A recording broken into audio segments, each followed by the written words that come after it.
आज मैं आपके सामने एक नई वीडियो लेकर आया हूँ जो कि बीए सेकंड ईयर के बच्चों के लिए बनाई गई है, सेकंड ईयर के स्टूडेंट्स के लिए बनाई गई है।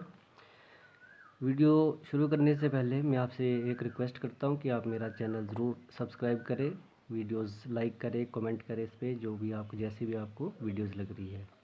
तो शुरुआत करते हैं। हमारे जो पेपर है इसमें वैसे 2 पेपर है डीएससी कोड के, लेकिन पहला पेपर है हिस्ट्री ऑफ इंडिया 1206 से 1707। इसको मिडिएवल हिस्ट्री भी कहा जाता है और इसका कोड है HIST 203।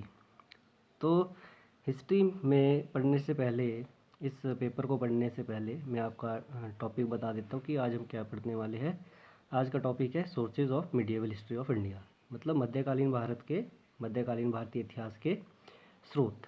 तो स्रोत वैसे 2 तरह के होते हैं, पुरातात्विक स्रोत और साहित्यिक स्रोत, लेकिन आज हम सिर्फ साहित्यिक स्रोत पर ही कंसंट्रेट करेंगे, उसी के बारे में पढ़ेंगे। तो जैसा कि हम डेट इसमें देख रहे हैं कि 1206 से शुरुआत हो रही है, तो 1206 के बाद ही जिन लेखकों ने अपने ग्रंथ लिखे हम उन्हीं पे बात करेंगे, और 1707 तक जिन्होंने लिखा है हम सिर्फ इसी पीरियड को लेंगे। तो उसके आगे और पीछे का हम नहीं पढ़ेंगे, अभी उसको हम कभी और डिस्कस करेंगे। तो इसमें सबसे पहले जो इतिहासकार और लेखक है उसमें सबसे पहला नाम आता है हसन निज़ामी का। हसन निज़ामी ने ताज उल मासिर लिखी है, जो गौरी मतलब मोहम्मद गौरी, कुतुबुद्दीन ऐबक और इल्तुतमिश की उपलब्धियां और उनके जो सैन्य कारनामे थे उनके बारे में ये ग्रंथ तैयार किया गया था और एक प्रकार से इतिहास लिखा गया। इतिहास लेखन का जो इनका तरीका था, मुस्लिम लेखकों का तरीका, इतिहास मतलब ये तारीख वाइज डेट उसमें होती थी, घटनाएं होती थी, पात्र हुआ करते थे, सभी चीज़ें मिलाकर ये ऐतिहासिक दृष्टि से ही ये अपने ग्रंथ लिखा करते थे, जो ऐतिहासिक ग्रंथ लिखे जाते थे। तो ये ग्रंथ अरबी और फारसी दोनों भाषाओं में लिखा गया है, मिश्रित, मतलब पहले इसको अरबी में लिखा गया, फिर इसको बीच में फ़ारसी में लिखा गया और अंत में फिर से एक बार से इसको अरबी में लिखा गया। दूसरा था मिनहाज उस सिराज, इसने लिखी है तबाकत ए नासिरी। तबाकत ए नासिरी जो है ये शुरुआत होती है इस किताब की मुस्लिम धर्म के इतिहास के साथ, कि मुस्लिम धर्म जब से ये अस्तित्व में आया है तब से किस तरह से ये अपना पांव पसारता गया, आगे आगे कैसे बढ़ता गया। और फिर इसमें जो दिल्ली के शासक थे, दिल्ली सल्तनत के शासक ऐबक, कुतुबुद्दीन ऐबक और बलबन, इन दोनों और उनके बीच का जो इतिहास है वो हमें इस ग्रंथ में जानने को मिलता है। फिर हम बात करेंगे अमीर खुसरो की। अमीर खुसरो वैसे आपको पता ही होगा, ये बहुत फेमस लेखक रहे हैं, कवि रहे हैं, जिन्होंने उर्दू और हिंदी भाषा में बहुत सारी कविताएं, लेख और किताबें लिखी है। लेकिन इन्होंने कुछ ऐतिहासिक किताबें भी लिखी है और उन्हीं ऐतिहासिक किताबों में पहला नाम है किरान उस सदाईन का, जो कि कैकुबाद और उसके पिता बुघरा खान के बीच में जो एक मीटिंग हुई थी उस पर आधारित है। फिर इसने मिफ्ताह उल फुतूह लिखी। ये एक कविता है जो जलालुद्दीन खिलजी के सैन्य कारनामों पर आधारित है। फिर खजाइन उल फुतूह, ये अलाउद्दीन के जो अभियान था, दक्षिण भारत का अभियान, जो कि मलिक काफूर के अधीन हुआ था, उस पर प्रकाश डालता है। और दूसरा जो मंगोल खतरा मध्यकालीन भारत में, खासकर खिलजी समय में पश्चिमी भारत में मंडरा रहा था, उत्तरी पश्चिमी भारत में मंडरा रहा था, ये उन मंगोलों से अपने आप को कैसे सुरक्षित करता है, अपने साम्राज्य को कैसे बचाता है, उस पर आधारित है। फिर इसने आशिका लिखी है। ये प्रेम कहानी है एक प्रकार से, जो कि खिज्र खान और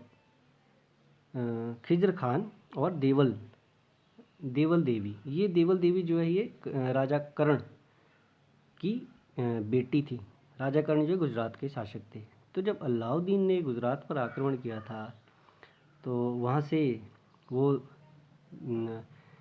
कर्णवती, जो कर्ण देव की पत्नी थी, उसको ले आया था, अपने साथ ले आया था, लेकिन देवल देवी वहीं रह गई थी। तो देवल देवी को द्वारा अलाउद्दीन खिलजी कर्ण से छीन कर लाता है एक प्रकार से। तो उसके बाद उसको अपने दिल्ली में उसको अपने माँ से मिलवाता है और वहीं देवल देवी रहने लगती है। और उसी दौरान खिज़र खान और देवल देवी का जो प्रेम संबंध शुरू होता है, उस पर ये किताब लिखी गई है। फिर तुगलकनामा गियासुद्दीन तुगलक जब राजगद्दी पर बैठता है और वो खुसरो खान को पराजित करता है। खुसरो खान जो है इससे पहले खिलजी डायनेस्टी का ही एक शासक था, लास्ट इसको हम कह सकते हैं, आखिरी था। तो गियासुद्दीन तुगलक इसको पराजित करता है और दिल्ली पर कब्जा कर लेता है।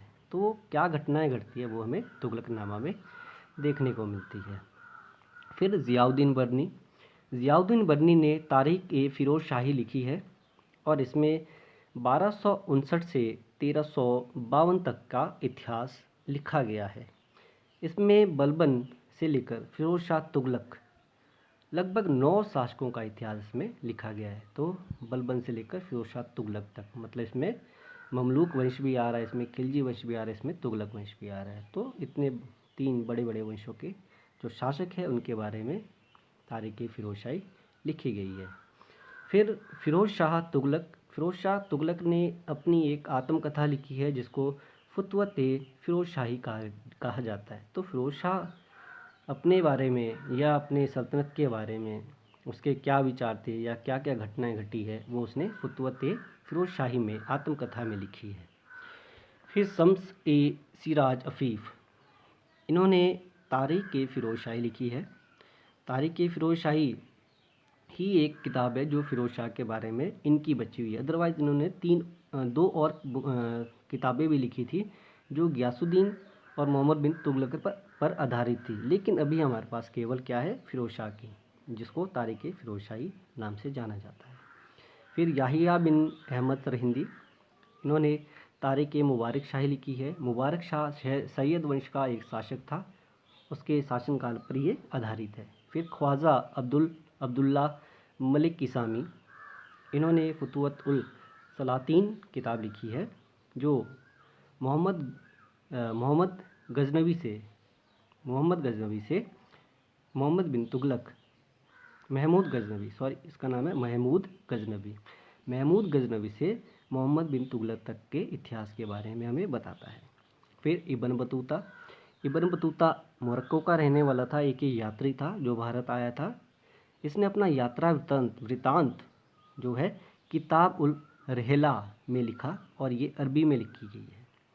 तो वो 1333 में सिंध पहुंचा था, उसके बाद वो दिल्ली आया, उसके बाद वो दक्षिण भारत भी गया था। तो दिल्ली रहते हुए और मदुरै, मतलब दक्षिण भारत में आपको पता ही होगा मदुरै है, तो वहाँ पर रहते हुए इसने जो भी देखा, आंखों देखा, वो इसने अपने यात्रा वृतांत में लिखा है। फिर अब्दुल रज़्ज़ाक़, ये अफ़गानिस्तान में पैदा हुआ था लेकिन फिर ईरान में शाहरुख वहाँ का राजा था, वहाँ पर ये नौकरी करता था। वहाँ से इसको राजदूत के रूप में दक्षिण भारत विजयनगर भेजा गया और जहाँ पर ये 1442 से 1443 तक रहा। और यहाँ पर रहते रहते उसके बाद इसने जो एक यात्री वृत्तांत लिखा, इसका कहा गया मतलौस सदाइन व मजमौल बहरैन, तो ये फ़ारसी में लिखी गई है। फिर मार्को पोलो इटली से आया था, इसने लिखी है the travels of Marco Polo, ये किताब है। ये भारत 1292 से 1294 तक रहा, दक्षिण भारत में रहा और उस समय यहाँ पांड्य राजा थे, उनके शासन के बारे में वो उनके राज्य के बारे में अपनी किताब में लिखता है। फिर निकोलो कॉन्टी, ये भी इटली से आया था, ये 1420 और 21 में दक्षिण भारत घूमा और विजयनगर की यात्रा की और वहाँ की राजधानी हम्पी के बारे में अपने यात्रा वृत्तांत में बताता है। फिर डोमिंगो पाइस, ये पुर्तगाल से आया था, ये 1520 से 22 विजयनगर की यात्रा करता है और वहाँ के बारे में अपने यात्रा वृत्तांत में लिखता है। फिर बारबोसा भी इटली से आया था।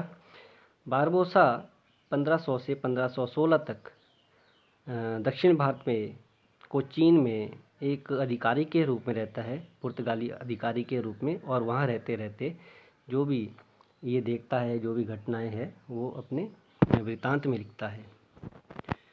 फिर हम मुग़ल इतिहासकारों की बात करेंगे। मुग़ल में बाबर से हम शुरुआत करते हैं। बाबर ने एक आत्मकथा लिखी अपनी, जिसको तुज़ुक-ए बाबरी या बाबरनामा कहा जाता है। इसको तुर्की भाषा में लिखा गया था।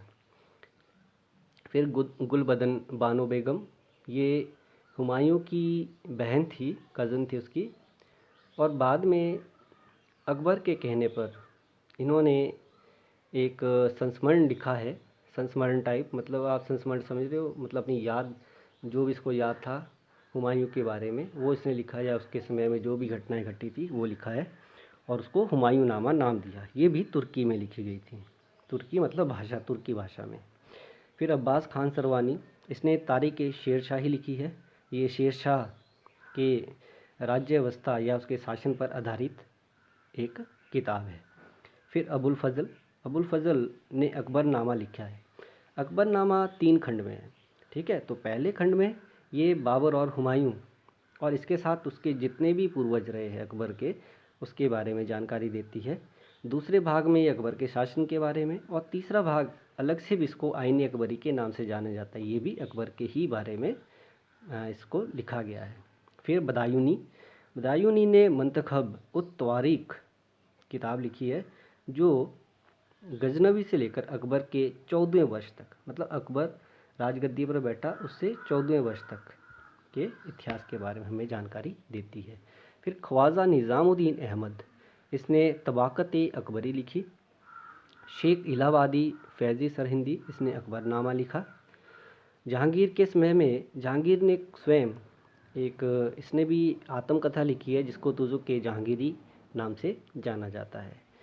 फिर मोहम्मद अमीन कज़वीनी और अब्दुल हमीद लाहौरी और मोहम्मद वारिस, ये इन तीनों ने एक किताब लिखी अलग अलग समय में। जैसे कज़वीनी की मृत्यु हो जाती है, इसका काम आगे लाहौरी चलाता है। लाहौरी की मृत्यु हो जाती है, इसके आगे उसका काम वारिस चलाता है।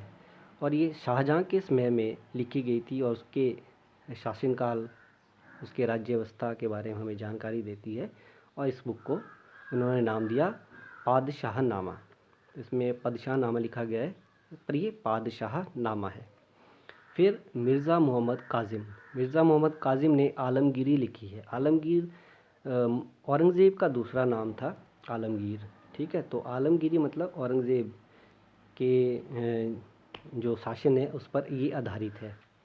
और केवल उसके 10 साल, मतलब औरंगज़ेब जब राजगद्दी पर बैठा तो उसके केवल शुरुआती 10 साल में क्या क्या घटित हुआ वो हमें इस किताब में मिलता है। उसके बाद औरंगज़ेब ने इतिहास लिखने पर रोक लगा दी थी, उसको ज़्यादा पसंद नहीं था इतिहास लिखना।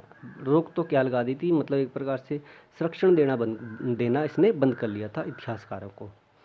फिर मोहम्मद साकी मुस्तैद, इसने मासीर आलमगीरी लिखी है।